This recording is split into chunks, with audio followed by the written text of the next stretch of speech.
Okay, we have Robert Poole with the Hawks. You wouldn't be in here unless your team wins. So the Hawks had to go overtime against the Heat, and you all won the game 74-69. The first half, you all outscored the Heat 35-29. I'm going to let you give me your assessment of the first half before I ask you some serious questions about the first half. So what happened in the first half? Well, the first half, we started out good. We started out a lot of passes. They came out in a 3-2. And so usually I bring the ball down, but I didn't bring the ball down. I went straight to the corner and sat in the corner and let Jason bring the ball down. And we played through the middle and just passed it around, got open shots.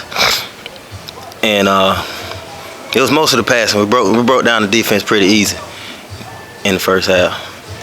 Okay, but now, of course, Shuford led you all in scoring. You had 7 players to score in the first half.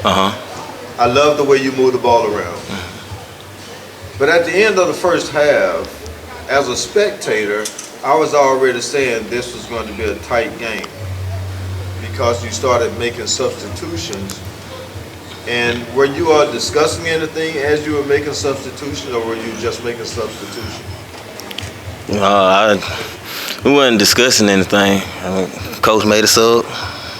So it wasn't about move the ball, this team moves the ball, this team slows it down. Coach made a sub. Made the sub. That's it. Coach made a sub. We sub. That's it. Because I watched this game kind of get to the point where it was going to be a Heat basketball game because Heat plays well when the game is close, and for you all to allow them to come back after you established a large lead, you allowed them to get back into the game. But now in the second half, it kind of says what I'm talking about. The second half, as a spectator, I would have expected you all having the #1 and the #2 rebounder in the league on the same team to have those 2 guys on the floor at the same time. But you kept them separate throughout the whole second half just about. They were hardly ever on the floor. And I'm speaking of Wright and Lamont Shuford. What happened in the second half? Did you all know what lineup you had at the beginning of the first half? Did it have any play in the second half? What were you thinking about? Well, we eventually went back to what we had in the first half. But when they started off, I guess they started off with what they wanted to start off with. We put them out there, we play what we got. It's games that we don't have everybody, and we play with who we have anyway. So really, we got to get that camaraderie with everybody anyway. Everybody got to be on that same level, have the same intensity. We got to get everybody together and playing on that same level, because it's close to the playoffs, and we got to get that thing together. Well, you know, the thing is, the Heat tied the score at 40. That's coming into the second half. Heat tied the score at 40. And they also took the lead at 55. And you all began to swap lead changes at that point. But you scored 12 points in the second half. What went through your mind? Did you feel that you had to take over? What happened in the second half? Well, I seen it we weren't scoring, and usually what I try to do, I try to get it and open things up for everybody else. Like I said, in the first half, I was on the wing. I wasn't bringing the ball down too much. I wasn't active handling the ball. Second half, I had to handle the ball more, create more for everybody else. And then when the game is tight, I try to keep us either close or spread it out and give everybody else get into the game, and we can spread the lead out. Now I noticed that Jason Todd had to come out of the game because of unsportsmanlike behavior. How do you all handle something like that? I mean, it's just Heat of the game, heat of the moment. Things happen. People say things. Came out, cooled off, and stayed out. So those kind of things. So it led to the Heat outscoring you all 35-30, or 36-30.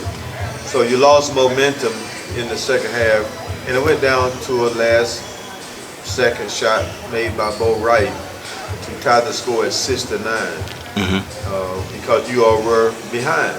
So you had to go overtime, and you outscored the Heat 9-4. So what was the strategy in overtime?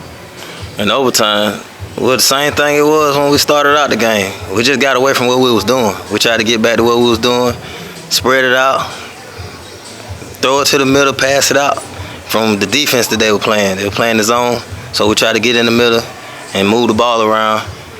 Whoever had the open shot, or if somebody can get to the lane, go. Well, you all did gain something. You did come back and you began to look like a complete team. But I was really concerned about your bench management.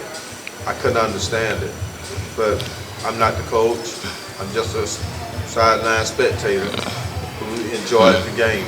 So again, I enjoy watching you play just as well as I enjoy watching everybody else. You scored 20 points for the evening. The statistics were just about even from rebounds to block shots for both teams. So I would bet all of that, put that out there when I place this on YouTube. Do you have anything else to share about this game? Not really, man. It's just it was a good tight game for us. I'm glad we had a tight game, and I'm glad we pulled it out. It gave us a chance to come together and play in a real tight game and learn something, to be able to pull it out. And we haven't had too many tight games like that. So it was a good experience for the night, for the team. Test, right? Yes, it was. Okay. Well, look, I appreciate you, Robert Poole. Keep doing what you're doing. I enjoy watching you out there, and that was good fun competition between you and the Heat. And Washington. Yeah, it was. So you and Joshua keep it up, and we'll keep bringing you in this room. Okay, all right, thank you. All right.